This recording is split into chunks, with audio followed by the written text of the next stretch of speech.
Alright, so back, we're talking FF7, we're talking Rebirth. So I wanted to just kind of go over some random, maybe bits of info and just kind of talk about things from the trailer that I either missed or didn't talk about, or kind of revisit some of the topics. Because when you make those like long ass videos like that, those 25-minute videos, those take several hours, and you just sometimes forget to talk about shit. One thing I failed to mention that I wanted to talk about with my breakdown video was that the trailer opens up with them teasing Zack's death, because you have the scene where the bullet's flying at his forehead.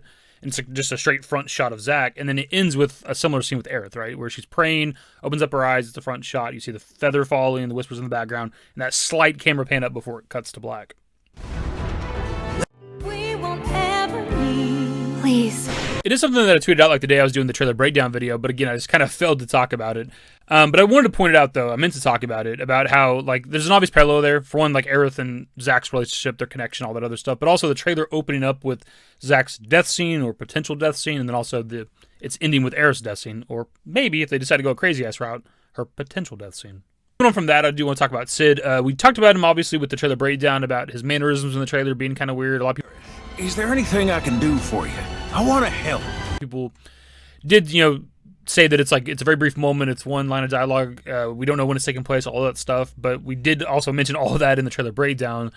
But it does seem like it's a little bit early, because we do see the tiny Bronco behind them, right? And we know that we're going to be able to fly around with the ship for a brief period of time before it gets destroyed and we use it in the water or whatever. So it still seems like it's kind of early into meeting Sid to some degree.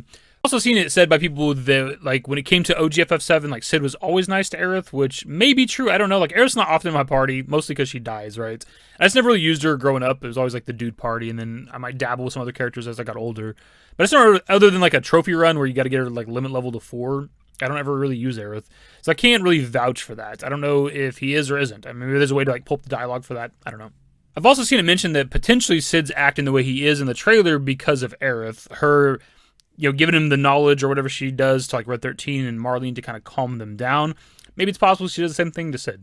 So I think it's entirely possible that when we meet Sid this time, he is going to be an asshole, but maybe only briefly. And then maybe he's talking shit to the party or talking shit to Shara or whatever the fuck. And Aerith's shut up, dude. Touches him and gives him the vision or whatever the fuck goes on that calms people down, or whatever she shows the people. And that's why that's why he's so helpful, right? Because he knows the future, knows that Aerith maybe fated to die or something along those lines. Whatever she's showing people, I don't know. We're talking a lot about a very brief scene with Sid in the trailer, but I think it's intentional by Square Enix. They know what we want. They know what the FF7 fandom expects, and they know that we want asshole Sid. So the fact that they put a nice guy Sid in the trailer, I think it's intentional. Why is he nice? That remains to be seen. But I think it's very, very intentional and kind of lazy for people not to talk about it or speculate on it. Look, I don't necessarily want to revisit this topic because we just did a video on it, but we kind of got to the reflection in Aerith's eye at the end of the trailer. Turns out, for one, there's a Reddit post a few days before I did my video of somebody looking at Aerith's eye and kind of speculating on some stuff. And then somebody also shared my video to the remake subreddit, and kind of in the replies of both of those is just people kind of writing it off. It's the Yuffie thing all over again, whatever. But in the original Reddit post, I've seen the top comment is somebody saying that characters' eyes don't have real-time reflection, and then oftentimes characters have a white light that's reflected in their eye to make the eye look more alive or something along those lines, which is true, but the former part of that is absolutely untrue. For starters, the idea that there's not real-time reflection in characters' eyes is absolutely laughable when this shot exists. The shot that's existed for more than 2 years at this point, 2.5 years as of now, roughly, of seeing the reflection in Yuffie's eye. They put a lot of emphasis on this. You can't make out entirely what it is. That's where the Vincent shit came from, but you can clearly see that it's rubble and fire and stuff like that, right? As for the lights being reflected in characters' eyes, that is obviously true. You can see this kind of anytime you get a close-up of characters' eyes. But the thing is, as you can see right here, these are solid white lights that are being reflected in characters' eyes. And that's not what we're seeing with Aerith in the trailer.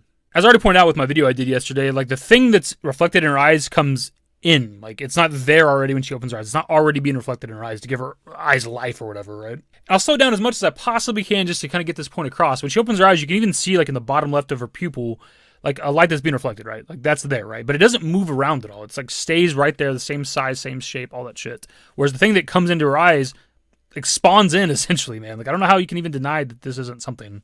We're going to do a quick side-by-side. You can see that what's being reflected in Aerith's eye is nothing like what's being reflected in Cloud's eye. His has just this white, solid object, essentially, this ball of light that's being reflected in his eyes, and that's not what we're seeing with Aerith. What we're seeing with Aerith has texture to it. In fact, the two different orbs in each eye have different kind of dark parts to them, right? And that's the thing, they have dark areas to them, very much like a materia. Even though I'm going through all this effort right here, I could be absolutely wrong, and that's perfectly fine, right? I'm just looking at the evidence that I have, and I just don't see it, because like the reflection in people's eyes, like the light that's always reflected, is very static, doesn't move around, and it's solid white light, solid round objects, right? And that's not what we're seeing in Aerith's eye. It'll lose me instantly when you say there's not like real-time reflection in characters' eyes when that's been factually disproven. Going on almost 3 years, man. Next one's kind of a weird one because we just haven't really talked about like enemies and stuff when it comes to some of the gameplay we got from the trailer. But there's one particular shot with Bahamut Arisen, and we got screenshots from that scene as well from Square Enix, that people think it might be Heavy Tank, which is like the Triceratop on like the tank treads or whatever, and I just don't think it is.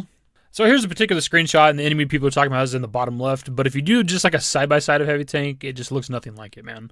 It's, for one, like white with like blue accents on its body, which Heavy Tank is obviously solid green. This thing has no green on it at all. It also seems to only have one horn going over the top of its head, whereas Heavy Tank obviously has two coming off of its head. It doesn't have that round Triceratops thing at like the back of its head. I don't know what you call that, but it's missing that, obviously. We also don't see tread wheels kind of anywhere with the little bit of gameplay we have. And it also has like fur on like its chin, essentially, which obviously Heavy Tank doesn't have either. Like the only way that this is Heavy Tank is if they changed it entirely, which I don't know why they would do that, but this thing's also like on its like front legs the whole time with the little gameplay we have, and we have very little. And obviously Heavy Tank is like not bipedal, but it's like it's on the treads, and it's like the upper body's humanoid, right? It's like always standing upright.